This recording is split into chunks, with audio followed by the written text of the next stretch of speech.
Hello, good morning everybody. My name is Pranav Kumar. I'm the director of Let's Speak, the institution which teaches the student how to speak in English. The reason why I'm here today, because we want to start this session so that you can understand this visually also, and you can feel my presence at the same time.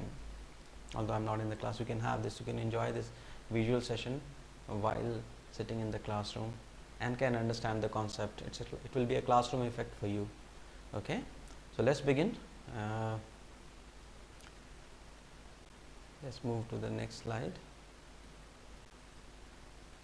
All right, so the first slide as we are going to discuss today जो है हमारा first slide subject family के ऊपर है. Now जब भी हमें कोई सेंटेंस बनाना होता है तो सबसे इम्पॉर्टेंट हमें ये बात पता होनी चाहिए कि हमारे सेंटेंस का सब्जेक्ट क्या है, राइट? क्योंकि सब्जेक्ट ही डिसाइड करेगा कि आपका सेंटेंस जो है वो कैसे शुरू होगा. ओके, आप नोटिस करेंगे यहाँ पे हम लोगों ने इसको दो अलग अलग भागों में बांटा है.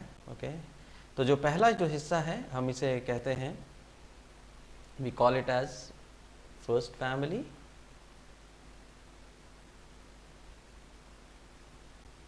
और वो जो दूसरा हिस्सा है हम लोग इसे कहते हैं सेकेंड फैमिली.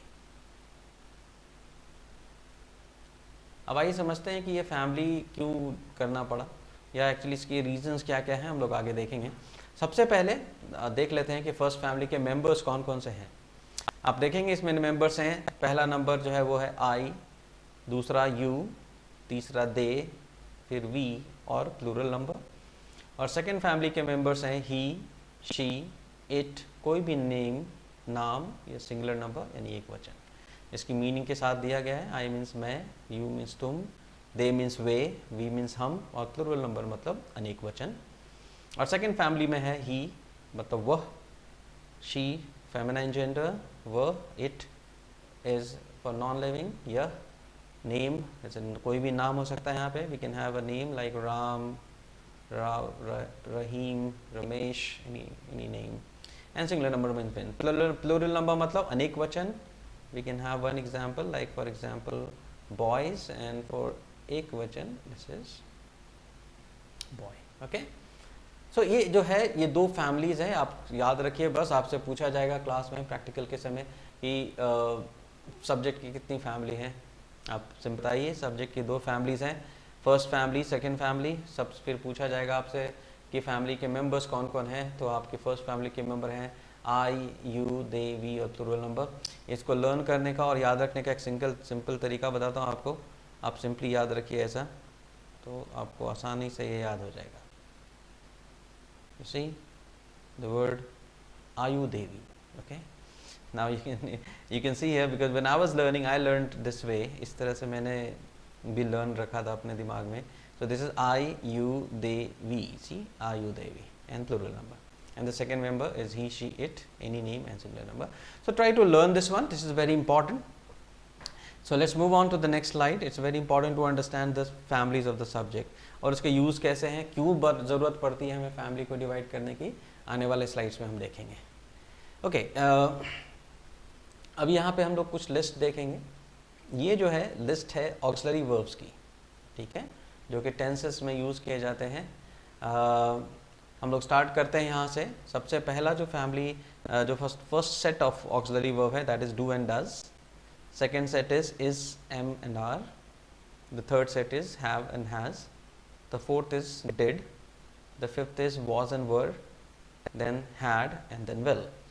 अब इसमें do, does, is, am, are और हैज़, हैव, ये जो तीन हैं ये आपके प्रेजेंट टाइम के ऑक्सिलरी वर्ब्स हैं. और फिर डिड से लेके हैड यहाँ तक ये आपका पास्ट टाइम का हो गया. और विल जो है वो फ्यूचर का ऑक्सिलरी वर्ब है. ओके, ऑलराइट, अब आगे देखते हैं. आइए कि इन ऑक्सिलरी वर्ब्स को कैसे सब्जेक्ट फैमिली के साथ, या सब्जेक्ट फैमिली जब हमने बनाया था तो क्यों बनाने की ज़रूरत पड़ी थी और ये कैसे काम करता है. Okay, here you come. अब आप देखेंगे यहाँ पे देखिए जैसे हम लोगों ने फर्स्ट फैमिली में किया था I you they we and plural number, और सेकेंड फैमिली में he she it any name and singular number. अब आप देखिए कि वो जो ऑक्सिलरी वर्ब का लिस्ट था, अगर मैं आपको पीछे दिखाऊं तो आप देखेंगे यहाँ पे कॉम्बिनेशन है डू और डज का, राइट। अब यहाँ देखेंगे आप तो ये अलग अलग फैमिली में चला गया। देखिए डू आ गया इधर अपना इस वाली फैमिली के लिए चला गया, और डज आ गया इस वाली फैमिली को, ठीक है। सेकेंड आप देखेंगे इज एम आर है, तो इज एम आर में देखिए आप एम है ये स्पेशली किसके लिए यूज़ किया गया है, आई के लिए, ओके, और आर है वो बाकियों के लिए। तो अगर आप समझेंगे तो आर जो है वो किसके लिए यूज़ किया गया है, ये यू दे ये पूरा प्लूरल नंबर तक। In fact I should make this here starting from here, okay। तो इन सब के लिए हम क्या यूज कर रहे हैं इधर में, using R, with that is you are, they are, we are, and plural number का एक एग्जांपल ले लेते हैं तो आसान हो जाएगा समझना। boys, boys are, okay। और आप देखेंगे जैसे इसका थर्ड था is, और is है इस वाली फैमिली को चला गया, और आप देखेंगे that is he, she is, it is, any name we can write here, name, say Ram is one name, and singular number is boy, okay। तो ये हो गया आपका पूरा सेशन। इधर आप आ जाएंगे थर्ड वाले सेट पे। थर्ड सेट पे आ गया इधर हैव और हैज़, दो हैं। तो आप देखेंगे कि हैव इस फैमिली यानी फर्स्ट फैमिली को हम लोगों ने दिया है हैव, और सेकेंड फैमिली को दे दिया है हैज़। तो that will be I have, you have, they have, we have and boys have, और इधर ही has, she has, it has, Ram has and boy has, ठीक है। आगे बढ़ेंगे हम लोग। अब यहाँ देखेंगे डिड है। अब डिड एक सिंगल ऑक्सिलरी है, मतलब उसका देखो आप अकेला है ये। तो जो सिंगल ऑक्सिलरी वर्ब है उसके लिए हमें ज़्यादा कुछ सोचना नहीं है, दोनों फैमिली के लिए यूज़ कर देना है। मतलब फर्स्ट फैमिली में भी डिड लगाएंगे और सेकेंड फैमिली में भी हम डिड लगाएंगे। उसके बाद आया नंबर वॉज एंड वर का। नाउ आप देखेंगे यहाँ पे हमने क्या किया है, अब जो आई एम है प्रेजेंट में, तो पास्ट में वो क्या बन जाएगा, I was. So I am, I was, ठीक है। और जो आर है वो पास्ट में बन जाएगा वर। तो दैट इज, अगर मान लीजिए प्रेजेंट में सेंटेंस है यू आर, तो पास्ट में क्या बनेगा, you were. And don't pronounce it way, pronounce it as like this, pronounce it as वर।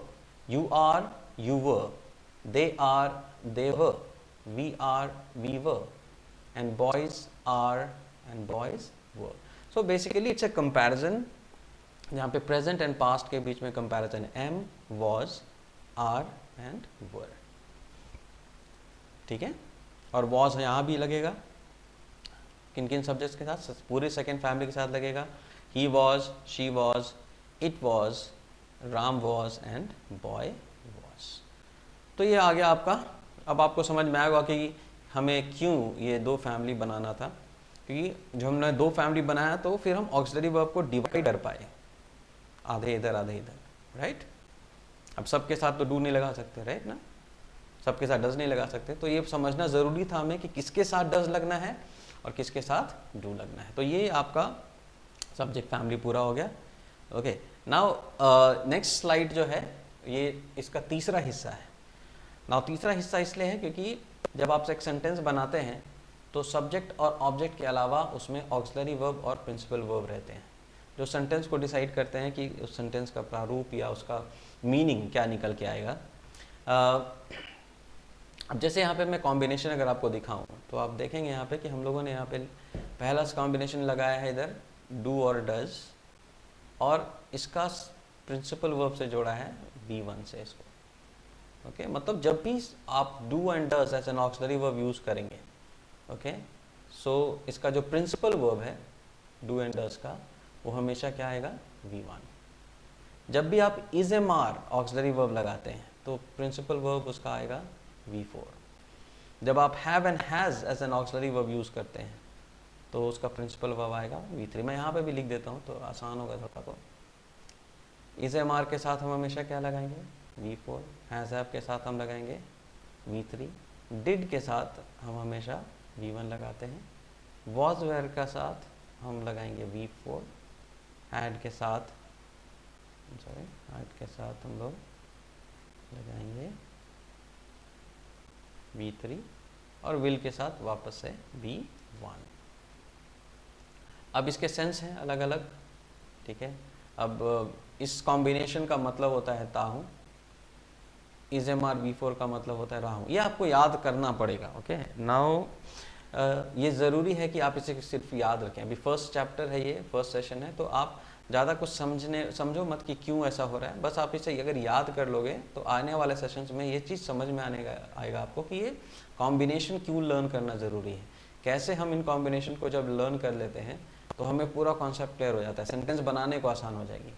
ये जो वर्ड्स हमने लिखे हैं, वर्ड्स लाइक सी ताहूँ, रहा हूँ, या है, या रहा था, या था, एंड दिस इज एक्चुअली गा, ओके। सो अब इसकी सेंस है, अभी सेंटेंस ये जब कॉम्बिनेशन लगेगा तो सेंटेंस के आखिर में आपको क्या मिलेगा, ताहूँ। जब इज एम आर V4 मिलेगा तो आपको लास्ट में सेंटेंस मिलेगा रहा हूँ। जैसे मैं तुम्हें जानता हूँ या तुम्हें नहीं जानता हूँ, मैं क्रिकेट खेल रहा हूँ और मैं क्रिकेट नहीं खेल रहा हूँ, मैंने क्रिकेट खेल लिया है, ठीक है, या है, मैंने क्रिकेट खेला, मैं क्रिकेट खेल रहा था, मैंने क्रिकेट खेला था और मैं क्रिकेट खेलूंगा। तो जब आपको पता होगा कि ये सेंटेंस के आखिर में मुझे अगर या है शब्द मिल रहा है तो मुझे कॉम्बिनेशन नंबर थर्ड यानी ये यूज़ करना है और दूसरा यूज़ नहीं कर सकता मैं, ओके। अगर मेरे को सेंटेंस के लास्ट में रहा था मिल रहा है तो हम इज एम आर V4 नहीं लगा सकते, नहीं तो सेंटेंस गलत होगा। हमें वहाँ पे लगाना पड़ेगा वॉज वेयर एंड V4 में, तो या तो was were, depending on the subject. Subject में अगर आई है तो वॉज लगाएंगे, यू रहेगा तो वो लगाएंगे, जैसा हमने अभी थोड़ी देर पहले डिस्कस किया था, राइट। तो हम ये बहुत इंपॉर्टेंट है समझना कि कौन से सेंटेंस में कौन सा पैटर्न ऑक्सिलरी वर्ब का और प्रिंसिपल वर्ब का कौन सा कॉम्बिनेशन हम लगाते हैं। तो जब रहा हूँ लगेगा तो इज एम आर V4 का कॉम्बिनेशन लगेगा। जब या है लगेगा मतलब मैंने देखा है, मैंने तुम्हें जाना है, समझा है, मैंने खाना खा लिया है, ओके। और जब रहा था, मैं तुम्हारा इंतज़ार कर रहा था, तो जब रहा था आएगा तो फिर हमें वॉज एंड वर में से कोई चूज़ करना है, ओके। और मैंने तुम्हें देखा था पिछले साल, हैड लगाना पड़ेगा वहाँ पे V3 के साथ में और विल के साथ V1, ठीक है। जैसे मैं घर जाऊँगा, शाम में 7 बजे मैं घर जाऊँगा, तो जाऊँगा जब रहेगा जाऊँगा, मैं काम करूँगा, तो फ्यूचर के लिए हम लोग विल और V1 का यूज़ करेंगे। तो ये जो कॉम्बिनेशन है वो आपको याद रखने की बहुत ही ज़रूरत है ताकि सेंटेंस मेकिंग के टाइम पे आपको केवल हिंट दिया जाए। या है अगर मैं बोलूँ तो आपको पता होना चाहिए कि हैज़ आर V3 का मतलब होता है या है, okay. Is am are V4 का मतलब होता है रहा हूँ। डू डज V1 का मतलब होता है ता हूँ। हैज़ आर V3 मतलब या है। डिड V1 का मतलब या। वॉज वेयर V4 मीन्स रहा था। हैड V3 मीन्स या था एंड विल V1 मीन्स गा। तो आई होप ये जो 3 कॉम्बिनेशंस है आपको समझ में आया होगा, जिसमें हम लोग फिर से एक बार रिकैप कर लेते हैं। तो सबसे पहले जो था हमारा सब्जेक्ट फैमिली था, राइट, जिसमें हमने देखा कि सब्जेक्ट को हम लोग 2 फैमिली में डिवाइड करते हैं, फर्स्ट फैमिली, सेकेंड फैमिली। उनके मेंबर्स थे I, you, they, we and plural number, मतलब अनेक वचन। और second family he, she, it, name and singular number, अनेक एक वचन। और इसको लर्न करने का एक छोटा सा ट्रिक मैंने सिखाया आपको, आई यू दे वी मतलब आयु देवी, सो याद रखिए। उसके बाद हमने डिस्कस किया कि प्रेजेंट टाइम के कौन कौन से ऑक्सिलरी वर्ब हैं। तो हमें मिला कि प्रेजेंट टाइम में जो है हम लोग यूज़ करते हैं do, does, is, am, are, have and has. These are the auxiliary verb of present time, auxiliaries of present time, okay. और ये जो है यहाँ से लेके हैड तक, ये जो है आपका it's an auxiliary of past time and will is auxiliary of future. और फिर सब्जेक्ट में कैसे हम लोग अलग अलग सब्जेक्ट के लिए अलग अलग ऑक्सिलरी वर्ब डिसाइड करते हैं वो यहाँ बताया गया कि डू इधर फर्स्ट फैमिली को आ गया, और डज जो इस फैमिली को आ गया, ओके। फिर एम आई के साथ लगा और बाकियों के लिए हमने आर लगाया, you they we and plural number के लिए, ठीक है।